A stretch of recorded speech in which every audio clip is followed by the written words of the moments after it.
Is repugnant in a free and open society. And we are, as a people, inherently and historically opposed to secret societies, to secret oaths, and to secret proceedings. I think a new world order is emerging. An inside job? How dare you? How dare you? To create, so to say, mass-produced models of human beings arranged in some kind of a scientific caste system. We shall go on to the end. We shall fight with growing confidence and growing strength in the air. We shall never surrender.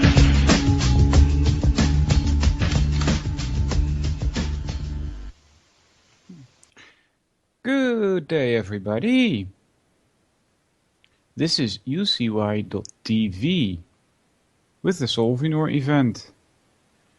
I'm your host, Walter, and it's the 11th of June 2016, 4 p.m. in the Netherlands, 10 a.m. Eastern Standard Time. Check out the website ucy.tv. There's also a chat there. And for today, I have a phone number open. And that number is... Oh, that's odd. 1718. The one is for America. So 718-717-8296. That's 718-717-8296. So I don't know what's up with the internet lately, but things are either sluggish or not working at all. Disconnections with games also. So if you want to call in, 718-717-8296. You can also, if you have Skype, contact me at Solvinur. That's SOLVINUR. SOLVINUR. And I'll get you on the air. The number 1 is for America? Yeah. Yeah, that's Dutch is 31. Yep. I got my cup of tea here. And flash crashes everywhere, says Jules. Yeah, so I don't know what's going on. There are other electrical things going wrong also in my car today. I was going to pick up my brother, and I know he doesn't like the music that I have on, so I tried to switch the channel, and the damn thing just stopped working. Didn't even make any sound anymore. Fortunately, my brother is a handy guy, and he knew how to fix it. He said, well, we need this little tool that I have at home. With that, we can check out the radio. Then we can check if the zekering, I don't know what that's called in English, is still functioning. And we pull out the cords so that the electricity is broken. Then we put them back in again, because that will reset it, he said. And so we tried that, and poof, we got sound back. But it's still not functioning properly, this radio. It's supposed to give information in this view thingy that it has, but it doesn't. Well, it doesn't matter anyway, because, I got sound now. at least. So, electricity.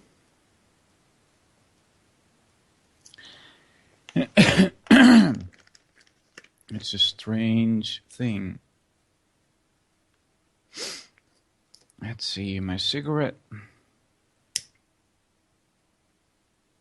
So, 718-717-8296. That's it, right? 718-717-8296. Or contact me at Skype, Solvinur. So today, I was thinking of picking up the chat room and try to engage in some kind of conversation. It's because I had this conversation with people in the chat room over at Tragedy and Hope. And by the way, you can also go to Real Liberty Media Channel 6. There you can also see more of the media that I've come to call underground media. I don't think alternative is the right word. I think underground media is a much better applicable word here. Right, so the discussion I was trying to, I'm going to try to engage people in, is meant for people that have got to know me a little more, so to speak. So if you're listening since we've read the last 2 books, you know, I'm not speaking to you, right? I'm talking to people that have, like, at least heard me speak for like a year or so. And in that year, I've touched upon all different kinds of topics, but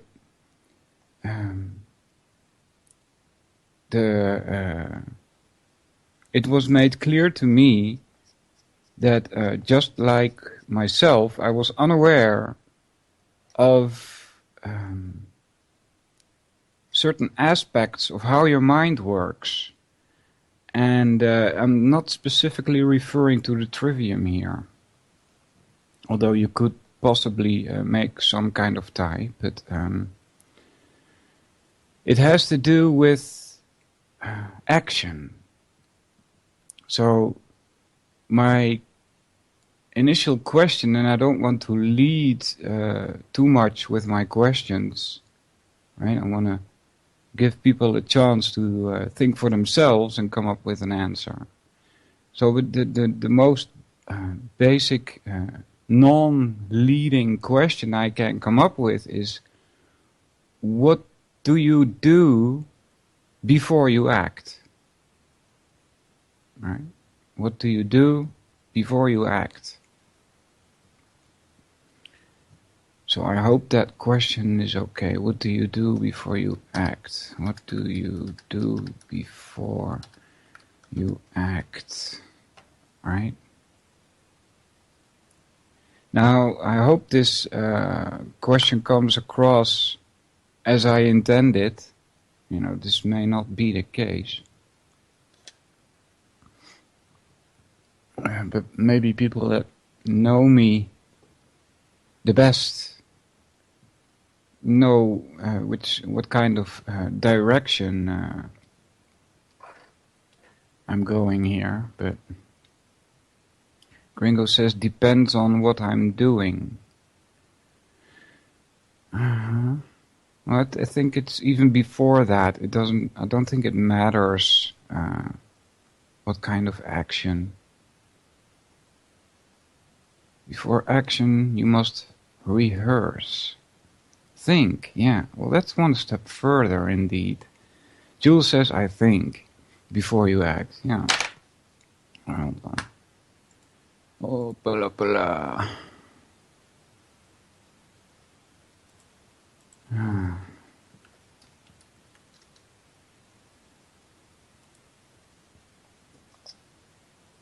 Work out the permutations and possible outcomes. Yeah, indeed. Words, this is touching upon what I came as a next step before you act, right? Before you act, you think and you work out permutations and possible outcomes, as Jules says, and then you make a decision, right?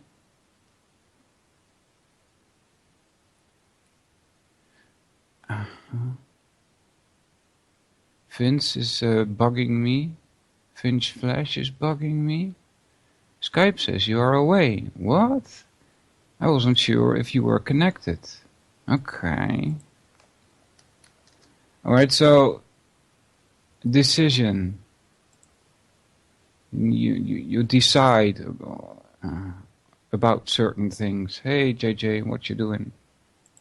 Didn't even welcome everybody in the chat room. Captain, Dan, Grump, Hopper, Lone Frog, JJ, Juana Taco, Jules, Murbly, Otto von Bolschwing, and Vincent, and 3 Anons. Welcome everybody.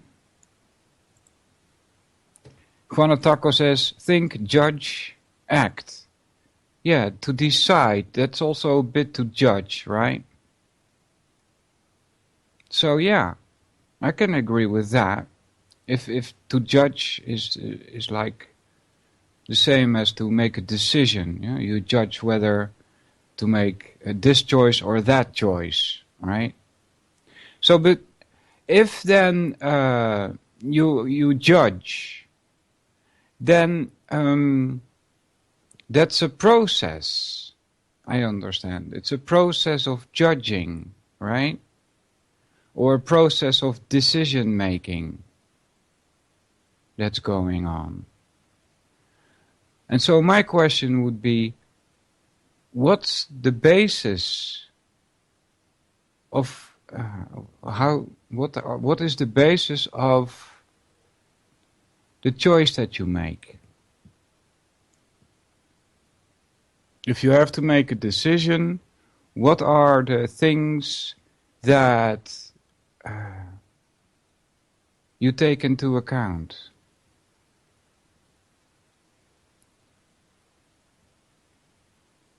This is hard to speak about, I must say. There's a decision-making process or a judgmental process. And these judgments or choices that we make, most of the time throughout the day you make thousands of them, especially if you're driving in a car. Not talking about those kinds of processes. Juana Taco says, free will and the ability to judge are part of being human. Yes, I'll agree with that. But the judgment, what do you base that on?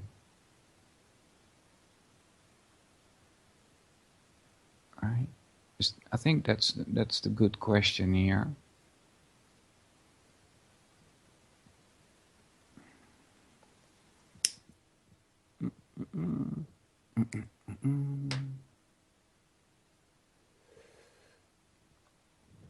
This is about I started out this quest, so to speak, with the question, what do you do before you act? There may be possible other questions that could lead to it also, but I think it has to do with self-knowledge. If you make a judgment about something, then you know inside somewhere why you made this choice. Judgment, Graham says, judgment is based on prior experience. All right, so experience plays a role, yes.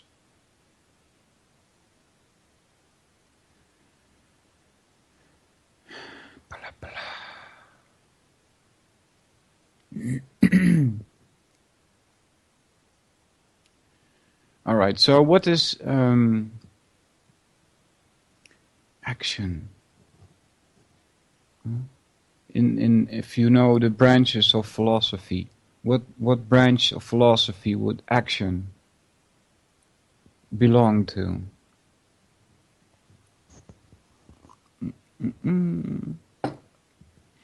This is also about how your mind works.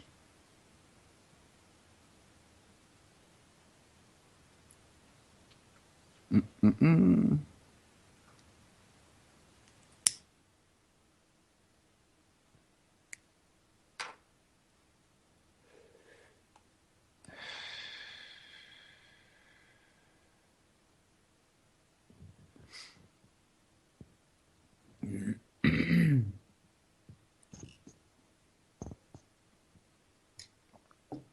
What is judgment in Dutch? Oordeel. Yeah, it's a strange word in Dutch. I can't help you with that. What's the Dutch word for decisions? Beslissing. Slice. The word slice is there in the word beslissing, but no help there.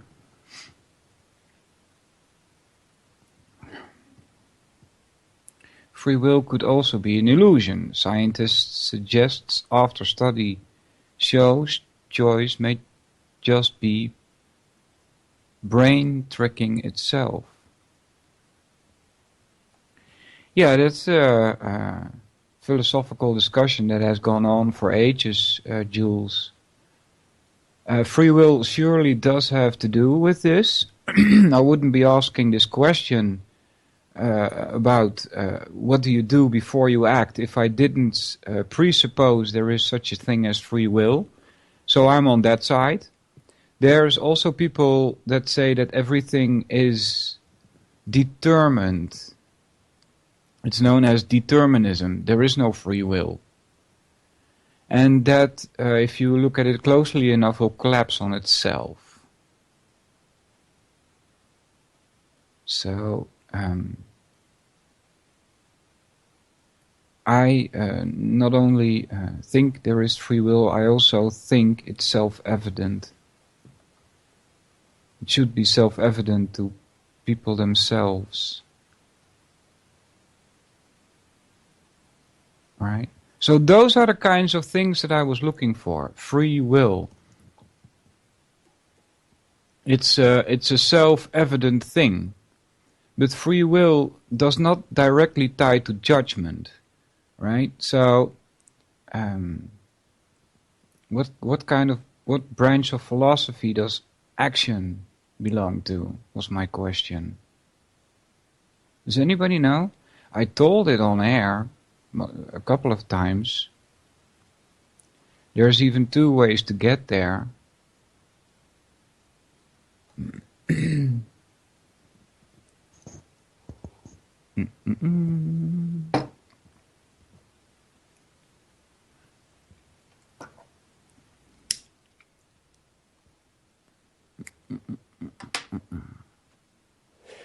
Alright, so the first branch of philosophy is metaphysics. The second branch of philosophy is epistemology. The third branch is ethics. The fourth branch is politics. And the fifth branch is aesthetics. Those are the major branches. So, I think philosophy is also explaining, or more accurately, actually asking questions about the mind and how it works. And in that sense, there is a link between the first 3 branches and the trivium. Those 3, grammar, logic, and rhetoric.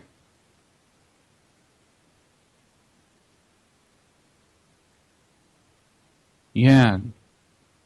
In In English, the verb decide, to make a choice. Decision. There's the word scission in there, right? In Dutch, it sounds more like closure. It does sound more like closure because it says besluiten. And sluit is to close. However, it's probably better to look at the last 5 letters of that word. And I'm not sure about that L, why that is in there. Maybe because besluiten doesn't sound as good, I don't know. But the last 5 word means outside. Or out. And so there you could also see like a scission going on. Like in and out. Or take out. Blah, blah. Not many responses on where action belongs, right?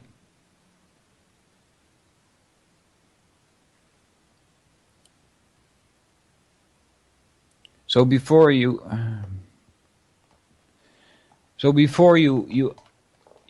act, you make a decision, and before you make a decision, there is a decision-making process going on, and it has to be based on something. What are the bases for these decision-making processes? What are the underlying principles from which you draw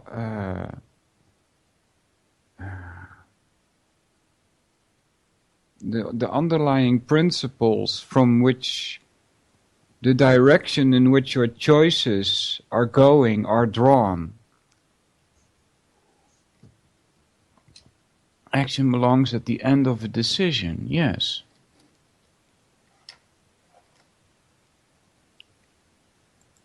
Heartless says, that's true, action belongs at the end of a decision.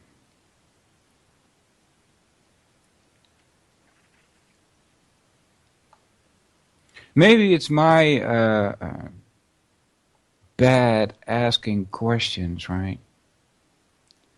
Sometimes action is based on instinct. Yes, but then we've not included the decision-making process, right? So, and that's what I'm trying to get clear. How is it that you make any decision at all? Maybe it's best if I try it with an example. If I can find one. If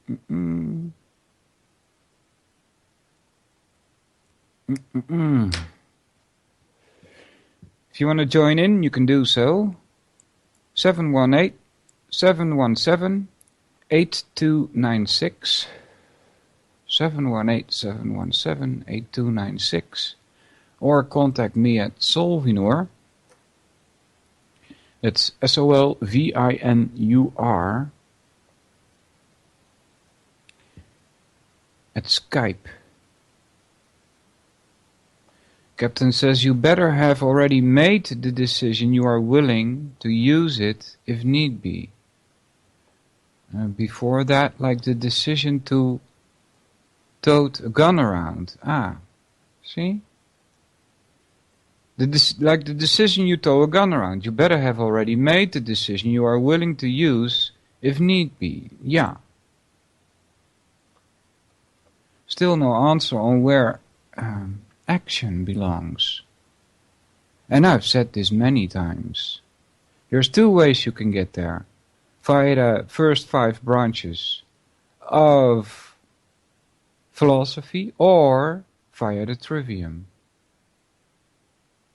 Where does action belong?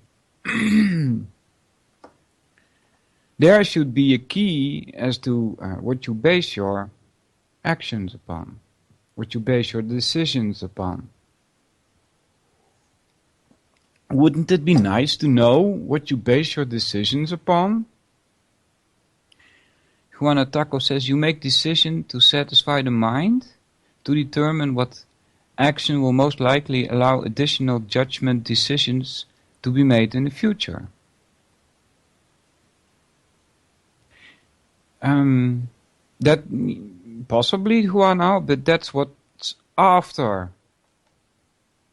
Oh no, that's also before. In each... Captain says, or to differentiate between, say, starting a business or deciding what's for lunch. Yeah. But I still think there is, for both cases, there is a basis from which you start. An English language is so ambiguous, we can't explain anything with it.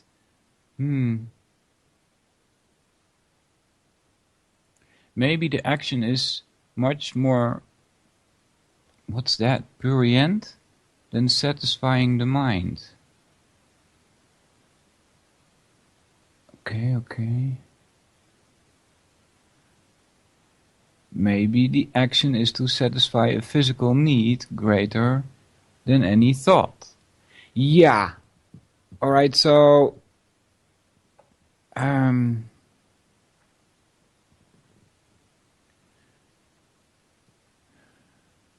I'm not talking about making decisions when you're hungry, alright? Food must be in supply, water must be in supply, shelter must be in supply. You know, there's no worries, you have time enough, you just had a nice meal, and now you need to make a decision.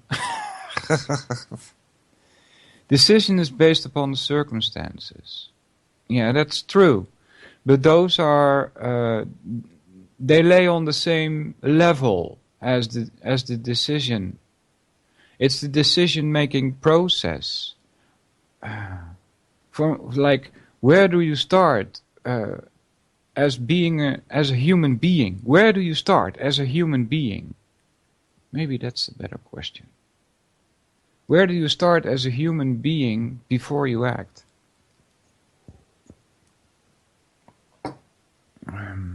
Let me see if I can come up with an example. Captain says, oh, we're in utopia. You never said that. Yeah.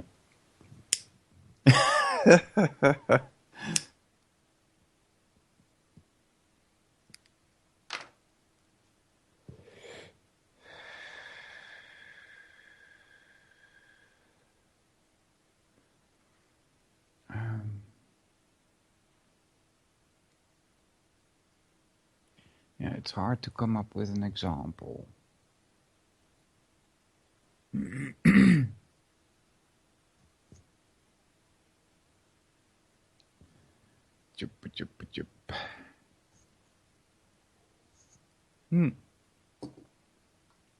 you haven't been to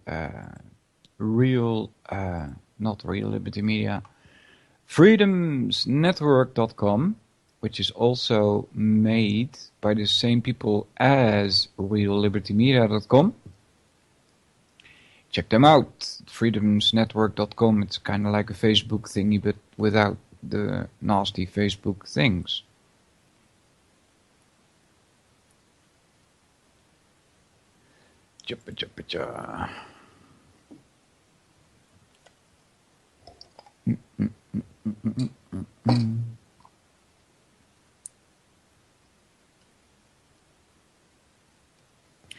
All right. So, let's say you've done something bad. Maybe this is an example. Let's say you've done something bad and you feel shitty about it. Right? Why is that? Or you've done something good and you feel good about it.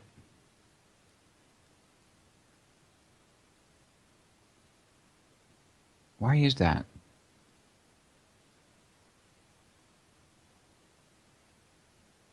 Certain actions produce in your mind, and I will define mind here so that the statement is clear.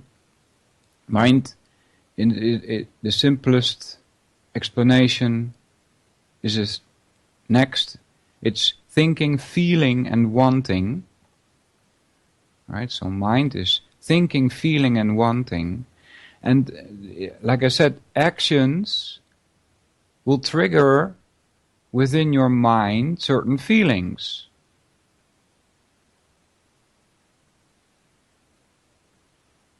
Are these, do you think these feelings are the same for every human? And what is it that gives you these feelings then? It's kind of a side attack way, trying to get at it.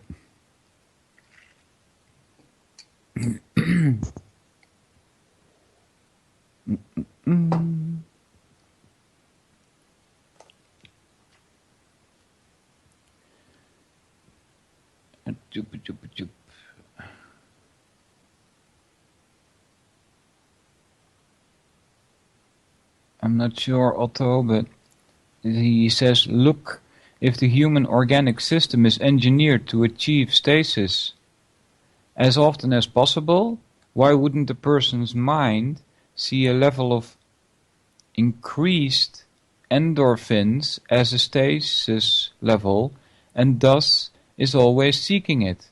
I mean, it can run the gamut. It's a very wide-ranging question. I don't know, Otto. I'm not sure if I get you right, but isn't that what's happening with DMT? He says if all thought is a chemical reaction, an exchange of electrons between receptors. Yeah, that's another philosophical question that goes even before what I'm getting at, right? Personally, although I don't believe that it's the chemical reactions and an exchange of electrons between receptors that are the direct cause of my lifting my arm, right? If I lift my arm, I've made a decision to lift that arm. And that's when that whole process of neurons firing and all to make your arm move go, right?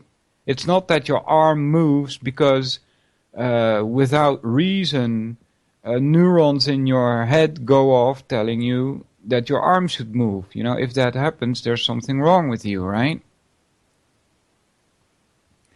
So I think that there is a more deeper basis for all these chemical processes that are going on in your brain. It's not a first cause, so to speak. It's more like a hub which receives and sends energy, or whatever you want to call it.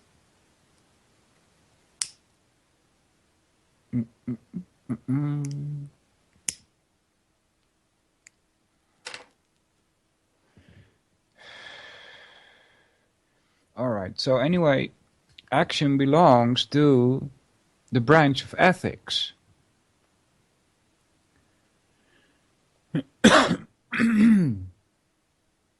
It's the third branch of philosophy. It also belongs to wisdom,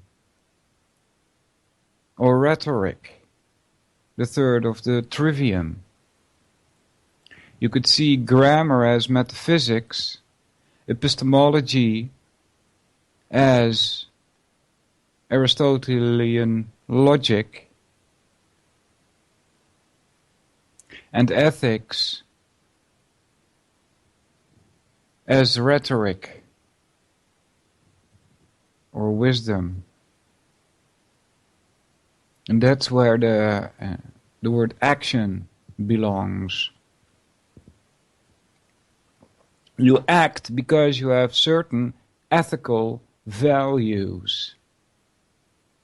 Is that correct, what I'm telling you now?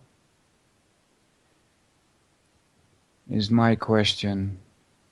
Are you with me so far, or am I making no sense at all?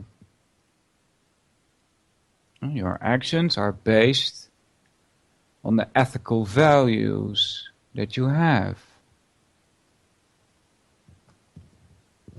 Is that correct or is that incorrect?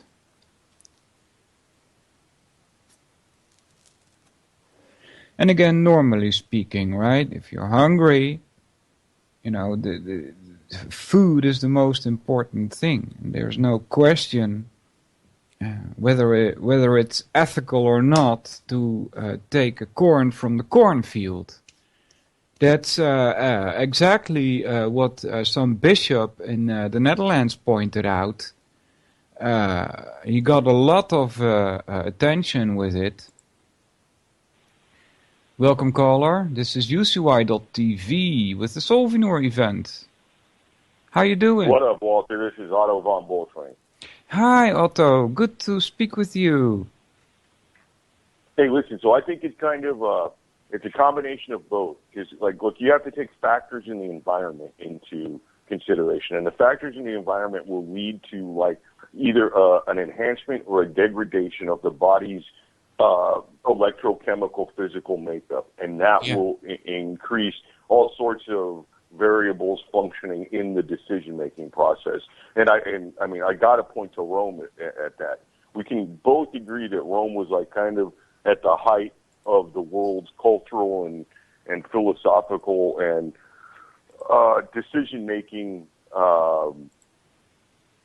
I guess I would say it's at the height, the pinnacle of that for the world at the time, right?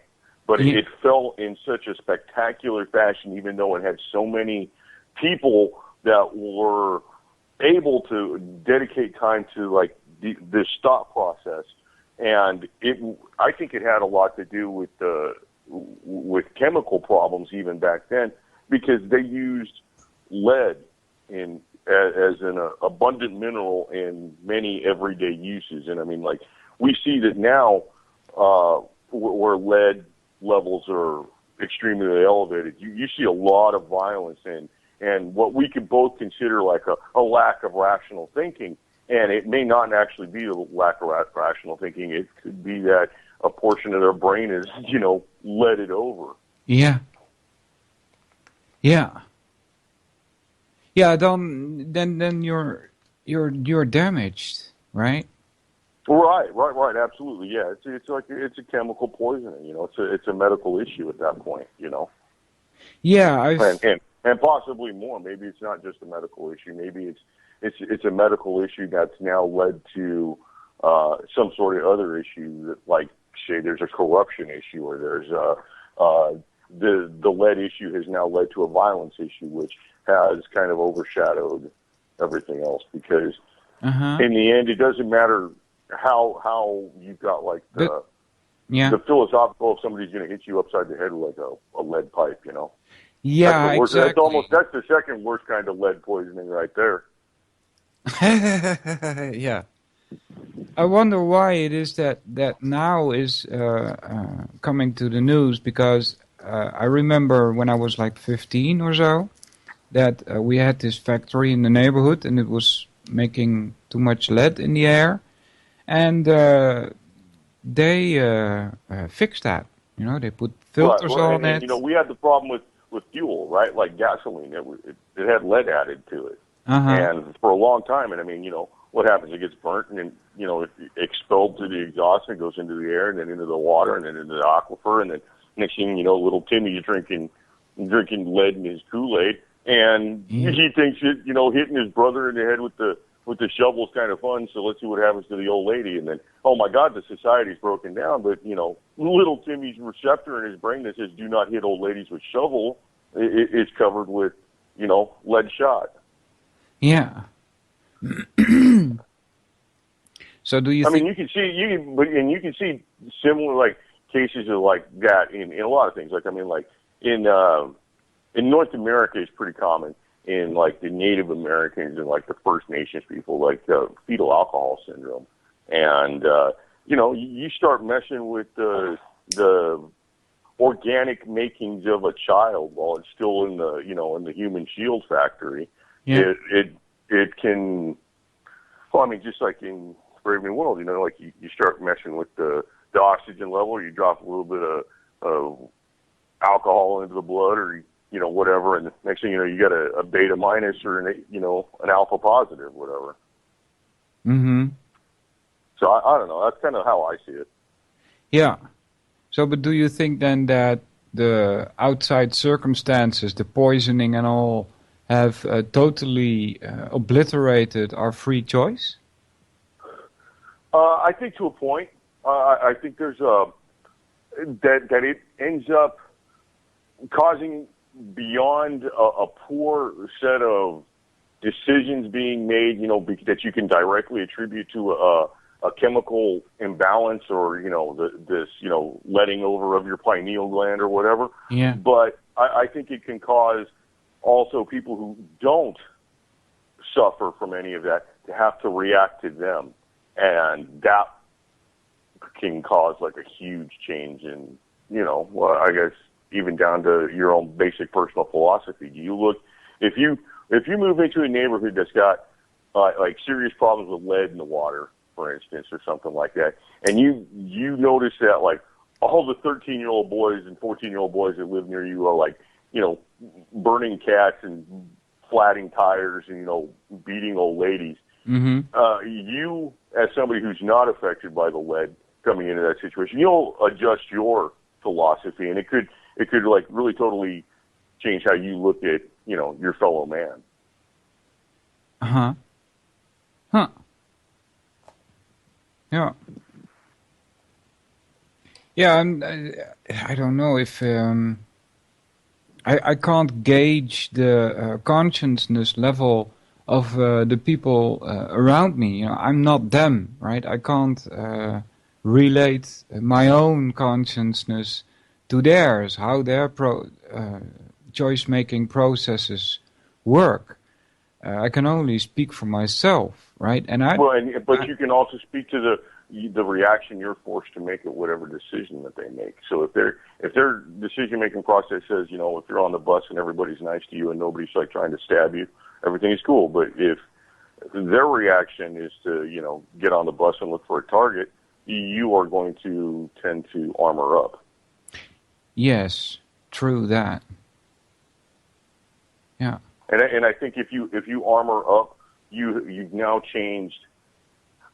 I guess you could look at it like maybe like a spreadsheet or something. You've got so much room for data, and if you have to now armor up, maybe that takes up some room on that spreadsheet that you could have applied to, philosophical dealings and trying to figure out the answer to what it is. Yeah, but actually, you're really right. What it is in the end comes down to being not getting hit in the head with a lead pipe, right? Yeah, no, maybe the question, what I started to do here is out of bounds, so to speak, because, as you say, the world that we live in, as aware as you and I and the people, most of the people that listen to this are, it's like living in a world of falling skies. You know that science fiction series? And there is no room for any decision making processes there. Things have to be done or not. And it's just as clear as day that you need to eat and you need to drink and you need to be able to defend yourself, So, yeah. Well, I mean, I think that almost comes down to it in real life. I mean, we see, as it looks right now, the economic system isn't really rosy, at least in the United States. And, I think a lot of people, a good portion of the people really have exactly those concerns at the foremost of their mind in a time where No, they should. They could, probably push a couple of those off, and concentrate on something else or indulge something else. But the situation and the circumstances and honestly, the poisoning. I mean, you really start getting into it. It's not just violence. It's a dumbing down. If you got kids that are Roundup and lead poisoned and all that, they're not going to invent the next LED light bulb when they're 35 or anything like that. Yeah. Yeah. So maybe it's not the time for these kinds of discussions. Anthony also said as much that there was chat going on about philosophy in the chat room, and he said that that there is no time for that, right? Because we're at war. That's not what he said, but that's what it feels like for me. It's like a war being waged against all of us. It's Okay, so when you say you feel there's a war being waged against all you more mean that in a kind of a metaphysical fashion, because I mean, no. you live in a completely different part of the earth than I do, and I go 60, 70 miles from here, and I could be in what you could almost literally call a war zone, depending on the time of day and what's going on. I mean, I could easily drive into someplace where there's random shootings and stuff like that. So I don't think you really have that kind of issue. I think maybe the war, I guess the war could be defined differently for everybody everywhere. Uh-huh. I guess maybe what I'm trying to say that there's no standard, like maybe the entire baseline of society has been reset, that we can't really judge off of what's happened in the past or the way it used to be. I mean, maybe the way it used to be could be the gold standard, but we can't even get like a grasp on where we stand now. Yeah, war has changed a lot. It used to be that if two neighboring factions were going to war and one of the factions won, that would mean that the land went to the winning faction. That's not what's been going on lately, though. It's just putting in and putting in the out. End, they already own all the land. They own everything, right? Poof. I mean, okay, because look, let's say that, right? I'm in the United States. This is the land of plenty, the American dream. Yeah. Yay, all that. My house is 100% paid for. I do not own a bank. I don't own another person. No nothing. But I have to come up with like $3,000 a year, and I got to give it to the man at the county office. And if I don't, they will come and throw me off. Yeah, I know. Yeah. So Same here. They own everything, dude. I mean, like on my tax thing, it says percentage of ownership 100%. Ha. That's a Yeah. But when one king devours another, then that devoured king's land now belongs to the new king, right? That's how it used to be in the past. At least that's how history was explained to me, right? I think so, but I mean, I don't know how much of the history I trust anymore. I really don't. I mean, we've been lied to about everything. True. I mean, the thing that really gets me is something that set my country onto the path of where it is now, and even before 9/11 was, the post-World War II Cold War era. I mean, that was entirely faked. Yeah. Yeah, I know. Yeah. So I mean, what the hell? Why bother believing in it if it's absolutely fake? Yeah. Yeah, it's like 1984, right? where the history is being manipulated. I mean, it's even worse than 1984, where the history is. There's memory holes and honestly, there's the 2 minutes hate every day on TV. I mean, I don't know how much American news you get, but like CNN this morning reported that Donald Trump was throwing Mexican babies into a wood chipper while shouting racial epithets, you know? Yeah. Yeah, but, So, I mean, you know, it's the propaganda, it's the lies, it's the fact that people are waking up and realizing that, yeah, this isn't, we've been lied to, this is all a bunch of bunk. yeah. And maybe Yeah, that's probably the most important decision to make, is to figure out whether or not you're going to be lied to anymore. Yes. And that touches a bit upon what I was trying to get at, is that when you have a moral standing, so to speak, when you have a morality, then you will shy away from certain actions as opposed to other actions, right? Depending on what your morality is. But I was going to try to go even further then. Well, what do you base your morality on then, right? Okay, is the morality absolute, and can the morality be compromised?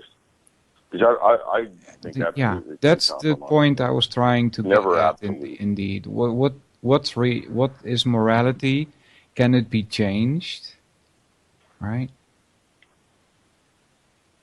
Is it fluid? I mean, not Yeah. necessarily just changed, but is it fluid? And if it's fluid, is it fluid for everybody? And if it's not fluid for everybody, is there something wrong with somebody with fluid morality, or is that the way it should be? Yeah, there's a whole bunch of questions on this one. Yeah, and I think that the society as a whole has undergone vast morality changes over the last 10 decades, so to speak. And how many of those morality changes have been sort of enforced through the propaganda of, you know, let's just say the money men, you know, and enforcing this new morality. Like, all right, let's touch on something that's kind of topical in the United States, but actually has no goddamn relevance to anything, but the transgendered bathroom issue. Now, number one, why this is a great big huge issue in the United States. You know, number one, where did they go to the bathroom, like, for, I don't know, I guess the last 50 years that people have been cross-dressing, you know? Uh-huh. And why is this now something that, you know, letting a man into a woman's bathroom, that's wrong. When I was a kid, if a man went into a woman's bathroom, you better be going in there to either fix something or help somebody, or, you know, that's it. That's the only reason a man went into the woman's bathroom. So, like, there's this, I guess, like this movable playing field of morality, and that's really, I think that's probably one of the biggest problems that we have. There's no path for the nation to follow, and I'm not saying that, you know, everybody should work along the same goal, but there's too many. I guess there's too many me and not enough we.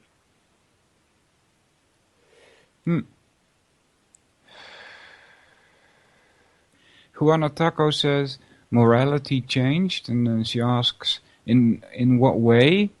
And then says, can something be made good via legislative scribble? All right, so, of course, the last cannot, right? Not every man, I would say most of man-made laws are not, quote-unquote, good, and we need a definition for those two words, good and bad, also. But yeah, I think morality has changed. Do you? I don't know if you've had this, Juana, but a lot of the elder people that I met in my youth, like I was 5, 6, 7, 8. They said, "Oh, the youth of today and how they behave," right? And we were like, "Phew," you know. Remember that? Did you have that too? People were dressed differently in the, like, say, 100 years ago. If your ankle would show, it would be seen as porn. You know? Did you know that? Well, what's the difference with that standard of morality and Puritanism, and compared with the Islam burkini thing? Oh my God, no! And how that's and I mean, really, isn't that a manufactured crisis? I mean, I know, area, you were getting refugees, right? But now do you see why my question is so important? What do you base your ethics on? See? I think what do you base your ethics on is a far better question than what do you, or not necessarily a better question. It's a more direct question than what do you base your decision on? What do you base your ethics on? Is that's a question, like right off the top. I'd have to say that you'd have to base that on your upbringing and your experiences. Your upbringing and your experiences. Yeah. Would have to be what you base your ethics on. Yeah, that's that. And that would probably determine whether or not your ethics are rock solid, or if you are one of the flexible, floaty kind of people who can do whatever the situation requires. Yeah, and like a child that is growing up in the Amazon, for instance, with wild, quote unquote, primitive people, right? They would get they would grow up as a child. They see how other people act. They pick that up and learn the customs of their village, right? And adapts a certain morality from that, or creates a certain morality from that. Is that correct so far? I would say so. Absolutely. Yeah. And so, but when I compare myself to that, I live up in Western society with cars and electricity and all of that. I would have a different morality. Is that correct? Oh, absolutely. Yeah. We've had this conversation a few times in the chat room where Captain Gringo has brought it up that it's people that have worked in the Middle East, just in a roundabout way, and the life that they lead, leading to different morality for them, is completely different. And people here think that we live in the greatest place, but we live in a third world country with air conditioning and vehicle payments and mandated insurance. That's really what our status is, but we're number one. So I think the circumstances. Yeah, you can't discount the import of the circumstances to the establishment of the ethics.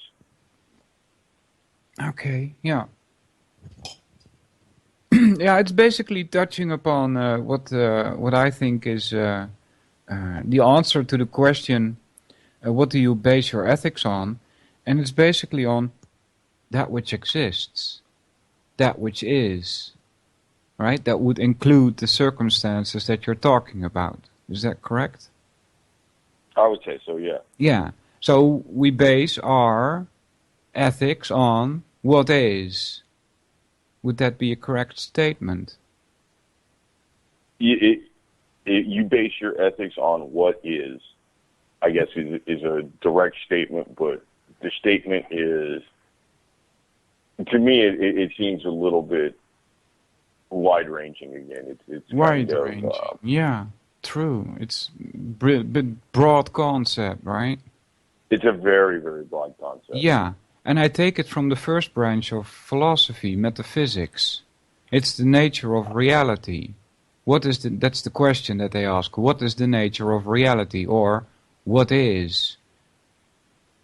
Or even what is. And so I would say, logically speaking, I think, that you would have to base your actions knowing what is first. You have to know what is first before you can decide what to do. Is that correct? Right, but how do you know what it is when everything has been a lie? Yes, true. But now we finally come to the bottom of things, as far as I'm concerned anyway. We've reached the point where we now know that we first now have to know what is, but that it's very hard, virtually impossible to get to know what is. That's what it looks like, right? I would say that's accurate, yeah. Yeah. And if you do find it, it's completely different for somebody else. It would be completely different for somebody else? Unless it's the very basic of what is, and what it is that you got to eat, sleep, and excrete. Uh-huh. Eat, sleep, breathe, and excrete. That's all you got to, all you really have to do. And maybe, I'm not necessarily a great big movie fan, but you get to that point of, if you can really break down what it is, and if that's really what it is to continue life at its most basic function, to eat, sleep, breathe, and excrete. Well, aren't you really close to like being like one of them pod people in the Matrix movie? Just like Copper Top.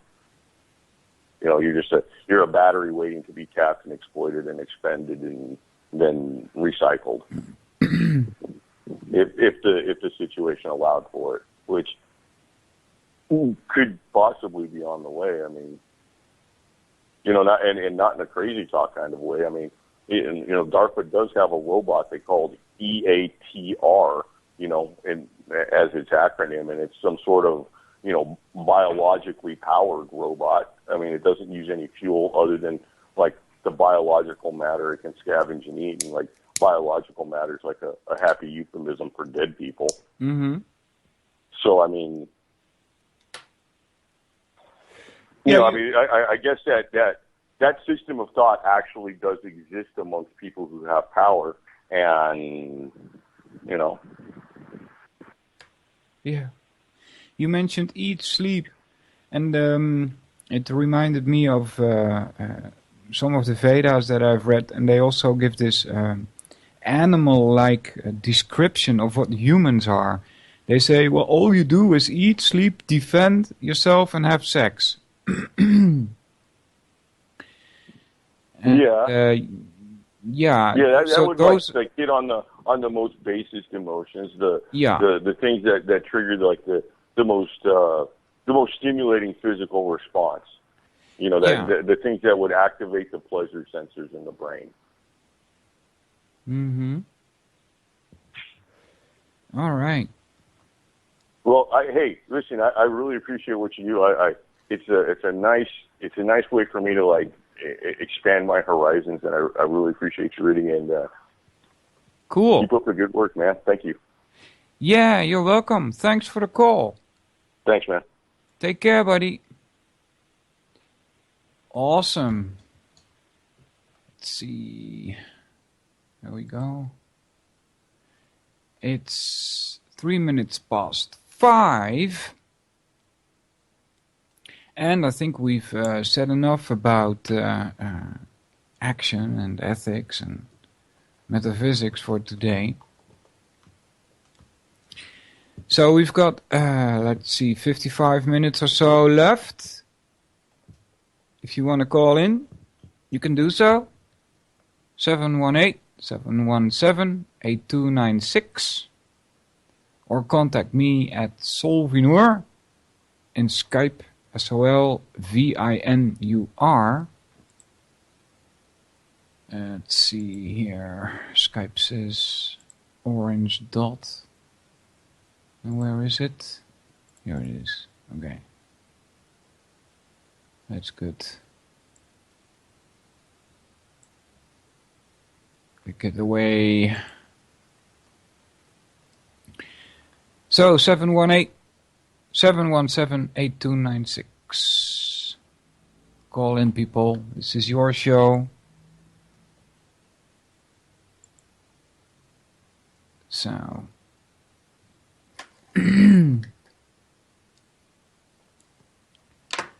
let's see, let's roll another ciggy here.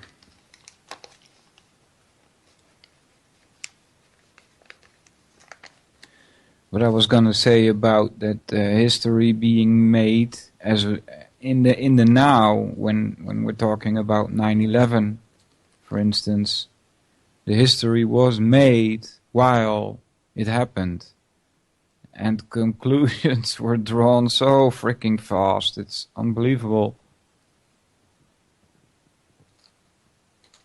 That's how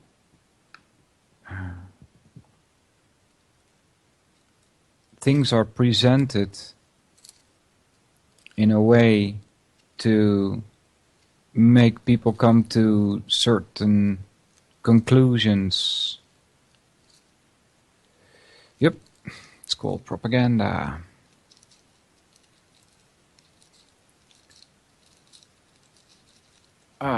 We've got another Skype thingy here. Okay. Blah, blah. This one, and then scroll down under there.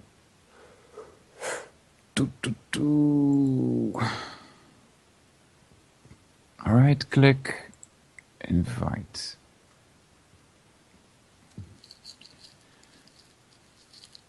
UCY.tv. Good morning, Walter. Hey, buddy. I was just typing you a message over at RLM to add me up, but you didn't show to be online there. No, I'm checking the UCY chat. So, no, I didn't type it in. You called me right as I was fixing to hit enter. Great call, Michael. As usual, Walter, you're really responsible for causing me to think outside my own box. And your conversation with Michael, it really did cause, because I've always said what's right and what's wrong. It is obvious, but then it caused me to think, well, that might not be true. I mean, you have polygamy in some places in the Mormon doctrines, in different places in the world, in the Middle East. Here, legal age is 18, and I guess in some other places it's different. Back in the old days, girls are usually married by the time they came into their sexuality. Yeah. Now we have, the youth being sexualized in, preteens, as Jules calls it, pubescent. I can't say it, pubercepic, whatever. Pre-puberty teens. Uh-huh. Well, that's a tongue twister. At a very young age, I mean, children, like that Joan Benet, what's her name, that little girl that went missing or was killed, up there in Colorado. I don't know. Beauty contests for 6-year-old girls and stuff, dressing like, it's ridiculous. Unbelievable. Yeah. Yeah, that's changing morality in society. It is, yeah. So that, of course, comes from social engineering. And I certainly believe it's part of the degradation of the family and allowing for the nanny state to raise your children. Yeah. You see the response in people and how they respond to their oppressors, these people in seats of decision that are looking out for the interests of the corporate entity of the United States, and not as it was intended to protect the individual in their free will and their right to self-determination. Uh-huh. That when of course we all know this, when there's no victim, there's no crime, no damage to person or property, right? Yeah. The legalese, like with that cop, he thinks it's what he's supposed to do, pull people over and check their vehicle or their conveyance. All these terms used against us. So, taking back the narrative is our purpose, I think. And what do you call it other than alternative media, the underground? So, Underground media. Yeah, I think that's a much better word. I think I'm going to go with I'm going to term this now and call it gopher media. And that's pardon the pun, but gophers popping their heads up, and we're going for it also. So gopher, there you go. Well, probably underground media is already taken by some program.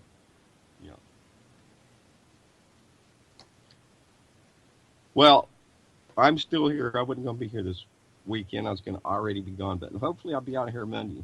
And Okay, so you're still not on vacation.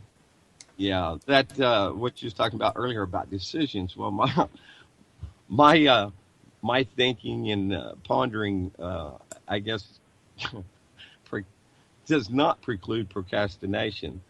So I tend to move a whole lot slower, and because I spent my whole life making bad decisions, so trying to maybe compensate for that, I kind of move a little bit slower, making sure that everything is exactly as it should be before I step into it. Yeah. Because generally, yeah, if you just go trampling off in the dark, out flipping on a light and taking a look around, you might step on a landmine or some doo-doo. Yeah, look before you leap, right? Yeah, I find it almost disturbing, the paradigm, the left and right paradigm. The narrative is so often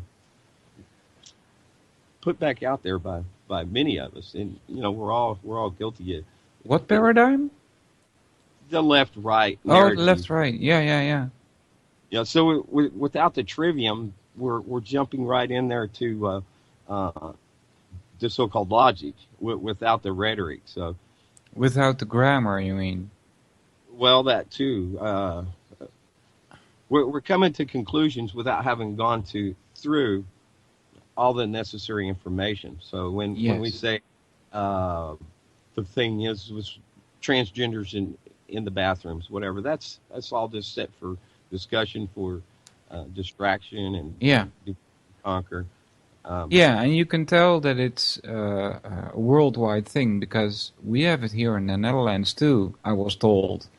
I don't have TV, I don't follow the news here or anything.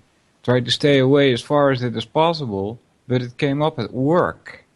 And if it comes up at work, it's in society, Yeah, that's where it gets to the water cooler.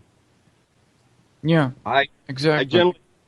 Generally, I'm not watching too much TV. I might pop into friends, and they've always got their TV on, so I get exposed to it. I've gone pretty well without getting too much of the Hillary and Trump thing right there, but yeah. It's so pervasive, you can't help for it to filter down. Even if you wouldn't go to a friend's house with TV, just in passing conversation, you hear it, and it's almost like, God, is people this hopeless that they can't even see? But what have we got?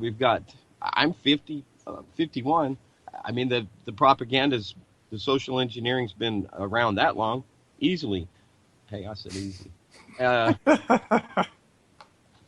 then some.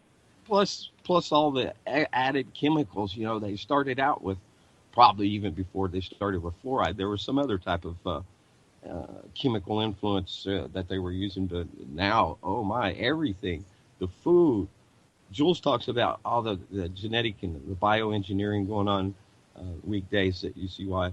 It's pretty amazing, the future that we're looking forward to, or some people are looking forward to. Many of us are going to regret it, because we ain't part of the plan. We ain't part of that club. Yeah.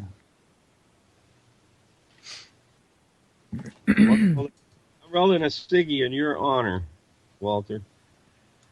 All right, you roll tobacco too? Yeah. Cool. I bought Ruba this week. I've got 3 different brands lying around: Silver, Lookout, and Ruba. I got Bugler, a Turkish American blend. Googler? Bugler. Bugler. Like Bugle, a bugler boy. Uh-huh. The cavalry. Blowing a bugle. Little boy blue, come blow your horn. There was when I go to work, the radio, I have it on, right? So unfortunately, the news also reaches me through that sometimes. And there was this one lady from some probably non-governmental organization that came up with her colleagues with the idea that a package of cigarettes should cost 26 euros to get the people off smoking. It's unbelievable. I remember the difference between the tobacco prices in about 1980. Also a lot in difference in price in tobacco between England and the Netherlands. It was about 4 times as high in England at that time. Let's see. They put a Class M tax here in Arkansas on rolling tobacco. So this pipe tobacco is a different type class that's a little taxed less, but nevertheless quite high. For how many ounces is this? Let me look here and see if I can read this on the bottom without spilling it. I think it's 4 ounces, isn't it? Yeah, 4 ounce package would run like $8-9. Then wow. The 10 ounce package is $21-22 here in Arkansas. You go up to Missouri, and it's a whole lot less. Here it's 8 euros.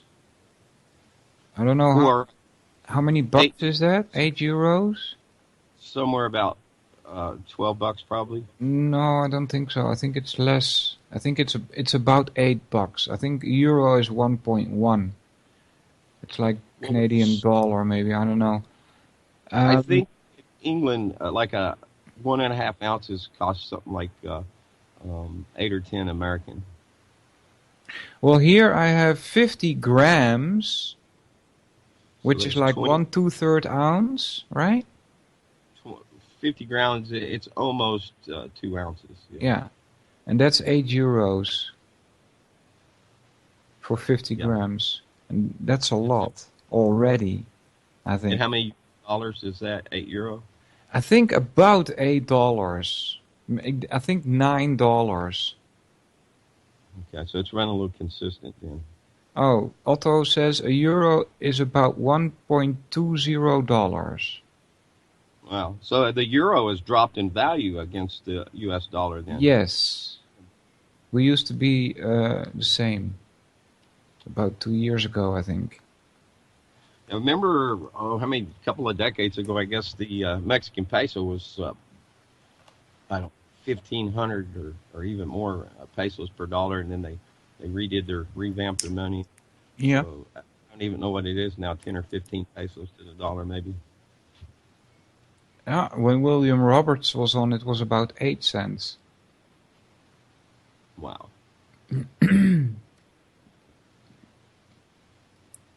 William Roberts, quite a man, even beyond the grave, still speaking.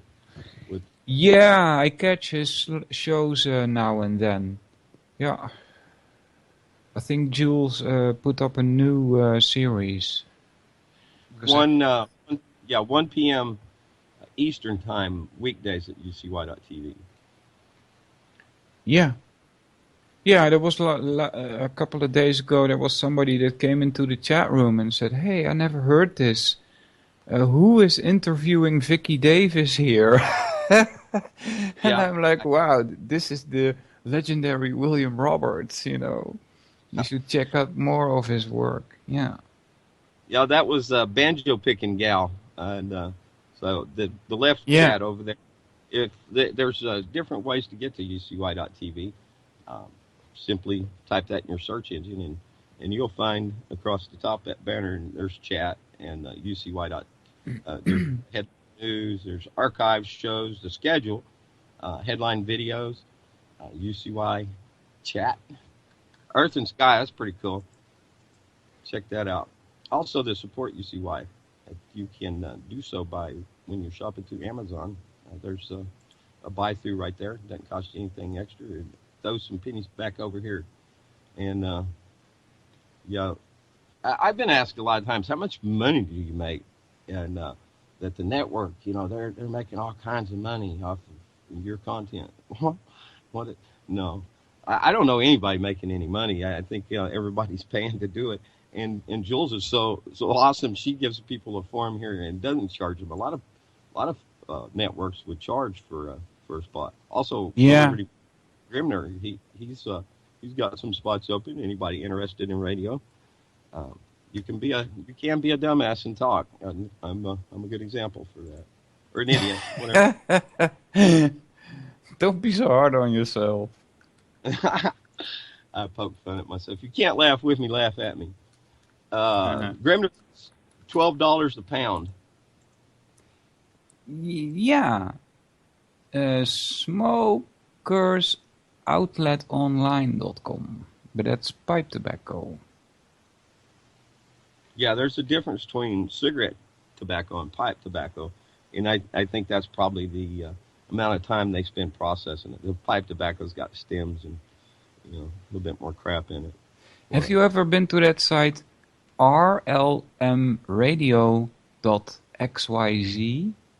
Yeah, Grimner just got these. They're 2 cents a domain name, and as we was talking last night, you've got to have the whatever you call it. You got to have the way to build your website there. That's just a domain name. So Grimner's pretty smart about all that. So he got a few sites up and running at 2 cents a piece, and you can buy that for a year at a time or much more. So. Yeah, I went there. It looks colorful. I forget what he said he used to build all that stuff, but yeah, there's another example of being an idiot. I don't know too much about that stuff. Yeah, and there's a schedule there, and I'm proud to mention that I'm even mentioned there. Thanks very much, Grimner. The dork table is on there. Behind the woodshed, the bridge with Kira is on there. Grammy's rocket chair at 7 p.m. Wednesdays and Fridays. Grammy's rocket chair, check it out. And the Freakers Ball, 11 p.m. Fridays. And there's also... Go ahead. Moosey was out to Bluegrass Festival, and I joined Grimner last night.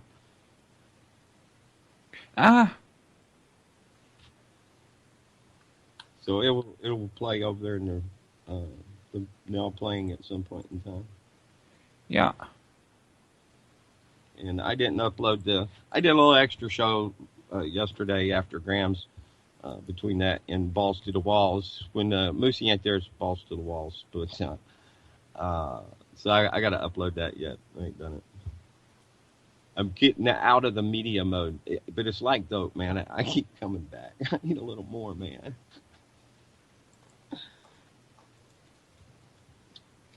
So, pasted rlmradio.xyz. People can check it out. Yeah, so these past several months, I've been redirecting folks at Real Liberty Media to ucy.tv. That's the channel guide above, channel 6. That will bring you right over to the player and the chat at ucy.tv. So, yeah, shout out to all the folks over listening now and that have joined the chat over here. Yeah, there's a whole list there. I don't know how many of them are actually active, though. We talk about you when you're sleeping, and you're in the chat over there. Oh. Well, I get that on the rebroads, you know. Yeah. Yeah. So why we do what we do, talking out? Is it just like me? I just don't know when to keep my mouth shut. Why do I do what I do? Yeah.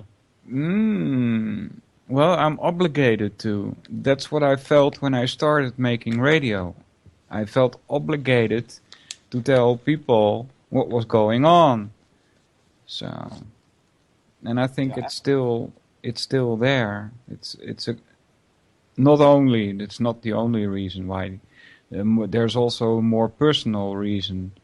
I like to talk to people in the chat room or look at what they say, because it's touching upon the same quote-unquote realities that I've discovered, so to speak. Yeah, you've helped me a lot along the way about being able to, and how so many people being able to have a more better word in my mouth, to be able to try to say it better. Because you can say whatever you want to somebody. If they're not listening, if they can't hear you, because you might be offending them in the use of words, it means a lot. If we take on this this duty, then we have a great responsibility that comes with it. Well, yeah, but it's the same responsibility that I had before going on air, and that was try not to lie, right? Try not to spout nonsense on the air. I can lie standing up or sitting. Oh, yeah, sure. As opposed to lying down.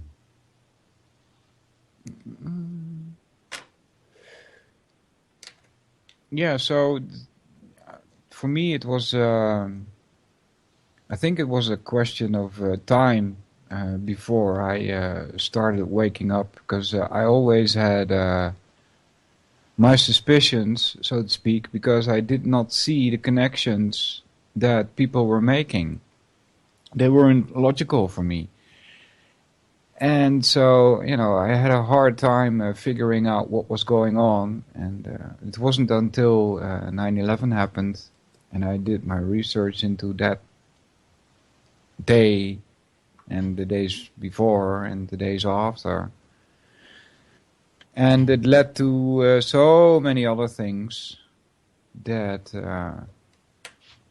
the difference between what I would call normal people, the difference in consciousness of normal people and me is so far apart that I can't talk to these people, right? So that's another reason why I make radio. It's a very personal reason, an egoistic reason. And you guys are the only guys I can talk to, right? So it's a social thing as well. I'd hate to call it a subculture. I like the word underground better there also. It's probably to do with the Dutch underground, which used to exist in the period when Germany was occupying the Netherlands. The Dutch resistance came up, and they called themselves the underground. So that's why I think underground media is the best description for the replacement of mainstream media.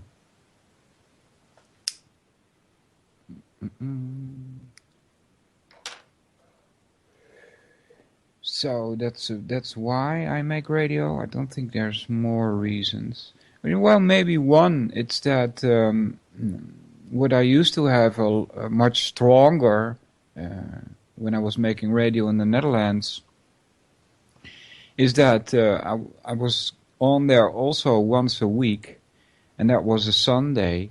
And then Monday I was already waiting for the next Sunday, right? So, yeah. It's kind of addictive, I think, to do media. I think so too. Especially when it's live. It's less so when doing a podcast. Yeah, most people prefer that, the live radio, I think. Yeah, I think so too. Yeah. Because we don't have any room to kind of go back and edit ourselves. We're uncensored. Yeah. So, yeah, yesterday I did a little off-the-cuff radio. I'll put it up later. But anyways, yeah, I'm looking at your picture here on Skype and the collapsing towers. Yeah. I don't even think collapsing towers should even be used because they're being blown up. It's just so obvious looking at the pictures. And you know what? I don't even remember when it came to me that 9/11 was an inside job. Have you got... Yeah? I'm sorry to interrupt you, but since you're talking about the picture, did you check out my Twitter? You know what? I didn't even know you was on Twitter.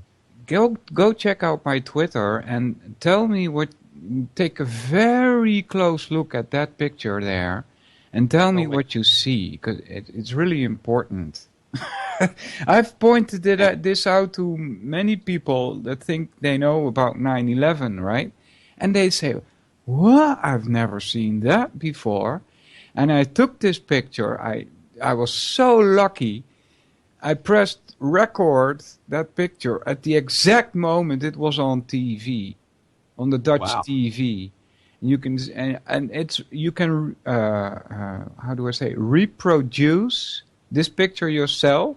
If you go to any CNN feed, any ABC feed, any MSNBC feed you can find on archive.org regarding the days of 9/11, they're still there, I think. You can watch the whole thing live again.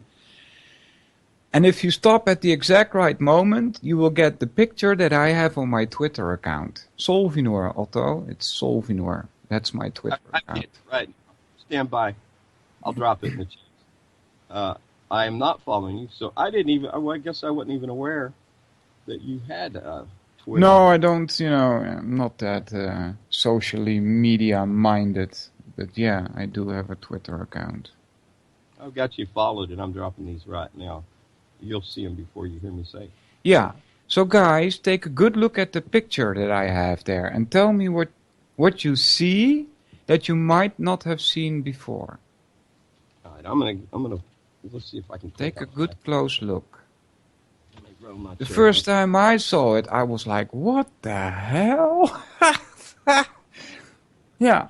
And I saw it because I was studying the video evidence that was available to me in around 2002, this must have been. And I was checking all of the available videos. And then at a certain point, after watching the same video for like 6 times, I saw something in the corner of my eye, so to speak. Because it went past so fast, it's unbelievable. But I found this, yeah, that's the picture, Vince. I found this one, and it's clearly visible. It's not visible. I think it's it's not what you see, but what you don't see. No, it's visible. What I mean is visible, yes. Let me look again. Take a look at, I'll give you a hint. It's the left tower. Yeah, there's no plane there. Look for a shadow. A shadow. Yes. My image quality might not be so great. What I'm seeing is the moment of impact and the after explosion there. I see the shadow going down. Yeah, you found the shadow. But I don't know what it is. I don't see a plane. That's the big thing. Yeah, well, the plane is at this moment is quote unquote inside the tower. You can see the smoke already coming out where the sun shines the tower the most. But then you see that shadow, which reaches all the way to the first section. There's 3 sections to the World Trade Center, right? Yeah, and where the shadow ends, you see a little bit of white there. Yeah. That's the division of the section. Do you see how far the shadow goes? I do. Do you know what causes this shadow? I don't. It's what's sticking out the front of the tower. Uh-huh. Yeah, that would make sense. And so the sunlight, the angle of sunlight, of course, would then determine that. And, yeah. The length of the shadow. We know the time when this happened, so you can actually measure how long that thing, what's sticking out of the tower, is. And I've had this one blown up on my own computer, and what it looks like is a missile. Makes sense. Yeah. Now the formula for that is algebra. If you want to know how tall a tree is what you can do is measure the shadow, then use something like a rake and stand it, measure the shadow, and then measure the rake.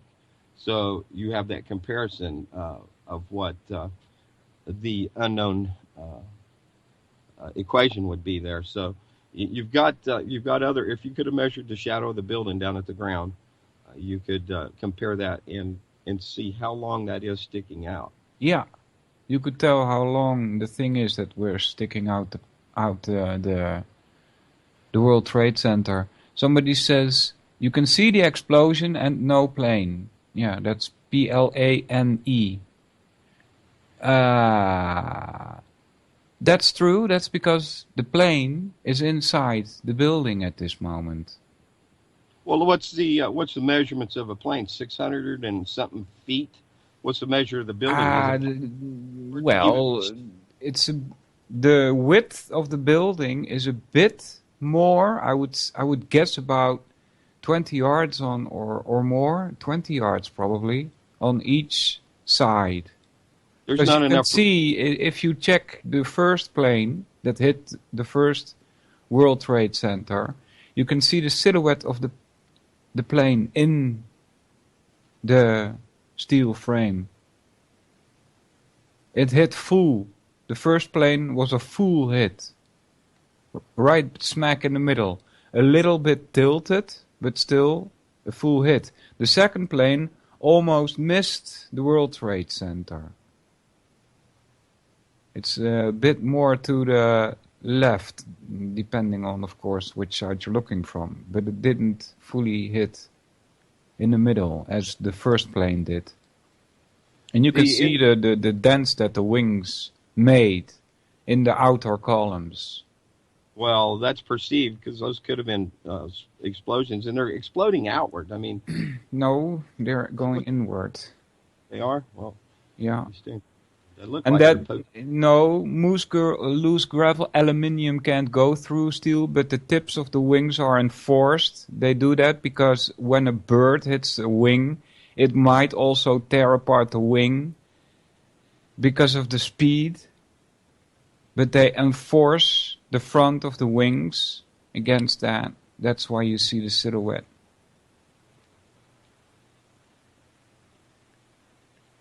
Yeah. Blah, blah. You know about this 9/11 thing? You can discuss all about it what you want. My whole purpose was to disprove the official story, and that's all you have to do. You know, we are not responsible for giving explanations of what happened that day. All we have to do is disprove the government conspiracy. That's all. Absolutely. And looking at the picture, one example of that is that black smoke, black oxygen-deprived fire. Exactly. Okay? Yeah. So first of all, you can't set diesel fuel on fire and melt steel. Nope. It's impossible. There's pollution because of how the You building can was. weaken it. Yeah. Yeah. But and this is probably what happened. At the point of impact, the steel was probably weakened. Not 20 yards below or 20 yards above. That steel was as strong as it was when the plane impacted.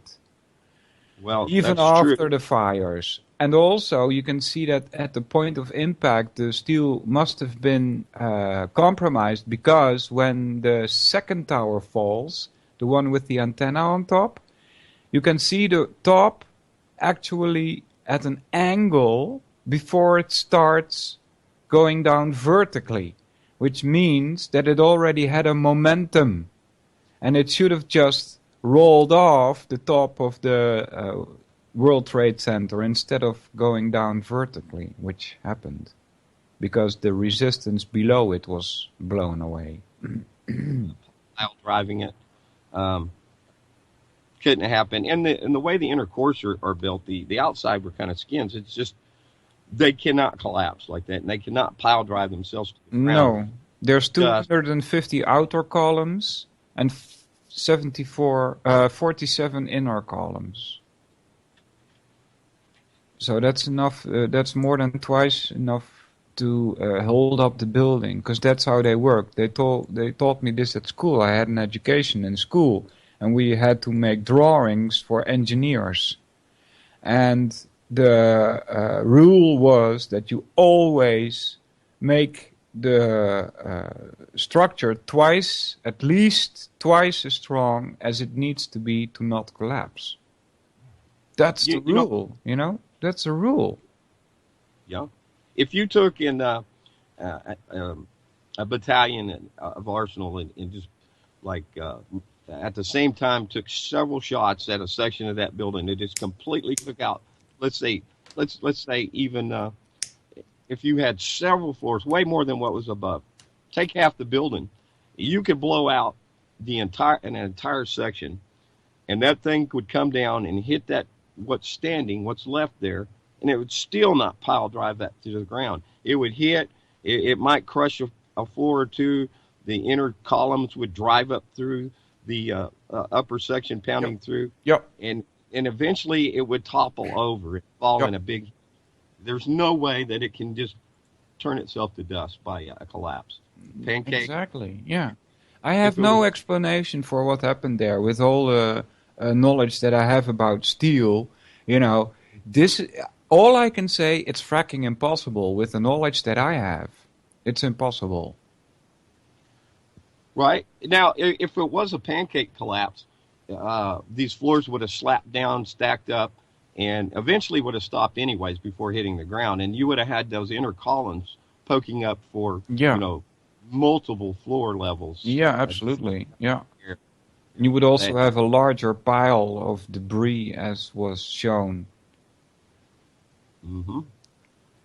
I think it's very important that we be able to discuss this 9/11. Sure. It solidified the world we live in now. Absolutely. There's a lot of consequences. They pulled out an already written Patriot Act, which is, as I heard from somebody else, a lot of it was taken from the Russian legislation during Stalin's rule. I only read section 802, or was it 208? I don't remember. I think it was 802, where you get a definition of what a terrorist is. Well, that includes you and me. Yeah. I've been labeled a domestic terrorist. Yeah. Or terrorist, I think is the way Harry Reid, classified everybody that was out there in Beckerville. The BBC magic, yeah. You know what he's referring to? CNN did it too, by the way. Fill us in. Yeah, they reported WTC-7 fallen 20 minutes before it actually fell. Yeah. Jane Stanley from the BBC. So yeah, you see that the dialogue for even local news is already set for them. So they're just parrots, of the propaganda. And yeah, they screw up. Yeah. You got a really good Twitter site over here. I do? Yeah, you've got a really All right, I shall make more use of it then. I don't know. You know what I like about it? It's that if I paste something on Twitter, it automatically pastes in Facebook. I've got mine opposite. What I post on Facebook goes to... Oh, does it work like that too? Okay, I should have known. I should check that out if that's the same, if that's the case. Well, I've got different accounts. So Vincent Easley II, when I post on Facebook, it goes to Twitter. And when I post on Twitter, it goes to Facebook. So I was wrong there. But then I have my YouTube account connected to Propaganda Panda. And when I like a video on YouTube, it goes over to there on Facebook. Uh-huh. I do it more for my own self as far as categorizing and keeping up with stuff and all those pages I have on Facebook. I don't care if you like it or don't. It's just me for retrieval of information generally. I long ago gave up giving a shit about being liked, the post and all that. It's all algorithms anyway, so yeah, who gives a shit whether you listen to... I don't give a shit if you listen to me or see what I posted. People that do, do.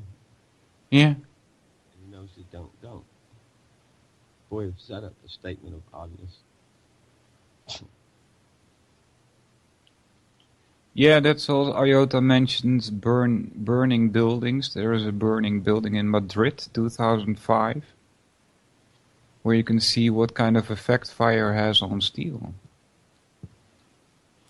It doesn't do very much. No. And nobody will ever be convicted or anything else out of that. You know, what information... Sorry, I'm sorry to interrupt you again. Because I'm so hyped about this one. Did I tell you my victory story with the Dutch military website? No, you did not. No? I don't This is a good story. I was doing my research into 9/11 and focusing totally on the United States. Also because United States made the biggest impression on me when I was there at age 14. And I was like 3 years into it, and I was like done. I was like, I need to focus somewhere else. And I started thinking, well, what does the Dutch media actually say? And I went to the Dutch website for the military, and I found there a tab that says, why are we in Afghanistan? And it said there that Osama bin Laden was responsible for the attacks of 9/11. And with my research, I knew that couldn't be true, right? So I called them up and I said, hi, can I please speak to a person responsible for the content of the website here? And so I get somebody, and it's a woman, and I ask her, do you have any evidence for your claim that Osama bin Laden is responsible for the attacks of 9/11? And it's silent on the other side, right? And so I wait, and like 4 or 5 seconds, I wait, still silence, and then I say, but because if you do, you should send it to the FBI. Because the FBI says on their side that they do not have any evidence for Osama bin Laden being responsible for the attacks of September 11. I said they have him there for other things, but not 9/11. And when asked, they say that they do not have evidence for that. And so I ask her, is it okay with you if I leave this with you and that you go investigate this for yourself? And she says, okay, I will look into this. And I say, okay, well, when can I call back, right? When will you be done with your investigation? She says, call me back in 2 weeks. And so I call back in 2 weeks, right? And I ask her, well, have you changed anything on the site? And she says, yeah, go look on the site now. Guess what? The whole tab is gone. They removed everything. Yeah. I remember, I do remember you talking about this now. Oh, fantastic. Huh. So it looks like you may be on the NATO hit list now. Yeah. Oh, I was thinking like, well, if I'm interesting to them, they will have already known where I live and what I do, so that's why I'm not afraid to go on air whatsoever, it's already too late for that. Yeah. I live at 416 Fawn Bluff, counted as Clinton, Arkansas. I'm 20 miles away. If you need directions, give me a call. If you want to talk to me, my number is 501-745-7499. Yeah. Yeah, I got your number, Vince. Public, and I say what I say. I ain't scared. Yeah. That's one of the things that I got over the quickest. When a certain morning, for me it happened with a bang. I understand that with other people, it's a kind of gradual thing. That's not how it happened for me. It happened with a total bang. It was like this morning I woke up And all of a sudden, all of the different things that I had researched after 9/11, like geoengineering and the chemtrails and all of the other stuff, all of a sudden they all clicked together somehow. And I saw the connections between all the different fields of attacks that we are under, like vaccinations and all of it. And that I was like scared for like 1/10 of a second. Like, oh my God, what kind of world am I living in? This is like living in Nazi Germany, right? That's what I thought. And I got scared, like they're gonna pick me up. But that was only like 1/10 of a second. I was like, what, fuck you, pick me up, right? Unbelievable. Unbelievable. What an honor it'd be to be Coopered, leaving this world, standing for what's right, not scared, standing in the gap despite your fear. Yeah. Yeah.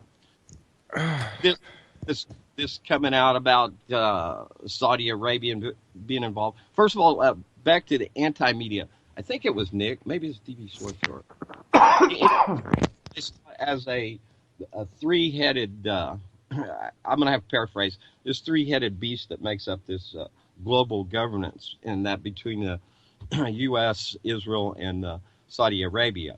They understated I almost called in. They understated the importance of the role that the U.S. plays, almost to there's so many different names for all this stuff that's been going on, and they hide amongst themselves. But I call it, for myself, a two-headed beast between Israel and the U.S. And I look at Saudi Arabia more as an arm of this Zionist agenda. Yeah. So when they're letting it out like, hey, they were involved in all this suit and all this stuff going on, it's just a matter of misdirection and bringing it away from those that are really holding the reins of power. And that, of course, between Israel and the U.S. Yeah, well, there's too much circumstantial evidence linking Israel to 9/11, in my opinion. Yeah. I can't, directly, but there, like I said, too much circumstantial evidence. And it's not a Jew thing for me. For me, Israel's not even Jewish. No, I try to separate those two also. It's Right. a political thing, right? I mean, what we got is centuries in the making. It's been, network of this is a very difficult topic for me. When I was a little kid, I was made aware of the fact that the Jews have been persecuted for over 2,000 years. Maybe even longer. And I was thinking to myself then, and I'm still getting pissed by this, what the fuck did these people do to get such a reputation? Right? You gotta do something wrong to be persecuted for thousands of years. That's my take on it, to be honest with you. And that's even furthered by the fact that if you go on the streets here in the Netherlands and you use the word Jew, people will immediately look at you. Then you've got the attention. You said the word Jew, right? That kind of attitude towards this word, Jew, it's as if you're not allowed to speak about these people or something. That's all a part of this control here, how the whole thing's works. It's not the United States, it's not Israel, it's not Saudi Arabia, it's not the papacy, it's all a combination that's been brought in together with these false faces. Well, they take control, of course, of the systems and present a false face, but it's so convoluted. It's the Nazis, the Jews, and America, and all the Allies versus the Axis, and all this and that. It's all a put on, and it is all meant to bring about where we've come to. Yeah. to be a Nazi and be anti-Semitic is so oxymoronic because it really doesn't even add up. It's not Yeah, even well, oxy. things Right, are but- pretty skewed. You know, here in the Netherlands, when you show people a picture of the Pope giving a hand to Hitler, as they met, I don't know in what year, but they met, the Pope and Hitler. And here in the Netherlands, people would say, oh, that looks bad for the Pope. Right? Because there's an enormous anti-Nazi idea still floating around here. The way I look at it now, not that I'm pro-Nazi, on the contrary, but the way that I look at it now, it's looking bad for Hitler. That he's consorting with people like the Pope. Right? That's funny. Yeah, it looks bad for Hitler.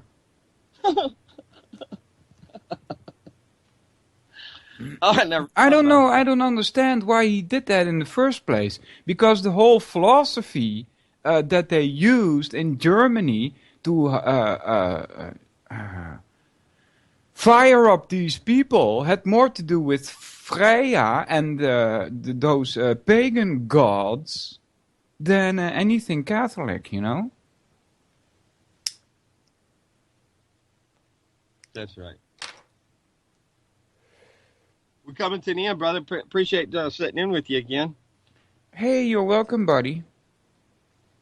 Are you gonna be on at the dork table? Unless somebody shouts my name, I'm fixing to head outside and go to cutting the pattern out for this next attachment of wire. And I'm going to shoot a little bit of video and put that up. It took me a long time but I've been a fabricator for a long time, so I just kind of laid it out and worked it out. But anyways, I'm going to attach this other pontoon out here, and so I can be ready. All right, float buddy. Well, thanks a lot for the call. Thank you, brother. I'll see you again next time. Au revoir. Take care. There we go. Thanks for the call, Vince. Good one.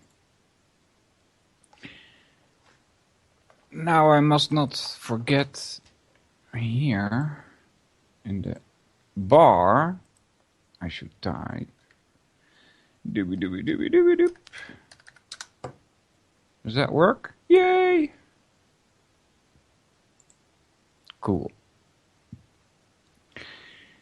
That's at reallibertymedia.com. After I'm finished, you can hear the last 2 hours of Darren Weeks at ucy.tv. If you go to RLM, reallibertymedia.com, there will be Grammy Mary hosting the Dork Table, which I will endeavor on joining today. So check that out, guys. Real Liberty Media at 12 noon EST. I think it's 12 noon EST. Let's see, we have the schedule here. The Dork Table, noon. Yes. Roundtable discussion. Everybody is welcome. All right, so thanks a lot, people at Real Liberty Media. Thanks a lot, everybody in the UCY chat. It's kind of busy. Bacon is there. Hi, buddy. Captain Gringo, Del, and Dan, and another Dan, and Grammy Mary, Hopper, and JJ, and Juana Taco, and Jules is there, and Murbly, and Otto, and Cheryl is there. Solvinur, that's the guy that makes the radio. Tomato, hey buddy. And thanks for the call, Otto. Well done. Good call. Vince and 5 Anons. Thanks a lot for listening, everybody. I'll be back next week. It looks like, I'm not sure yet, but it looks like we're gonna do Brave New World. An inside job? Take care. Dare you? Bye bye. How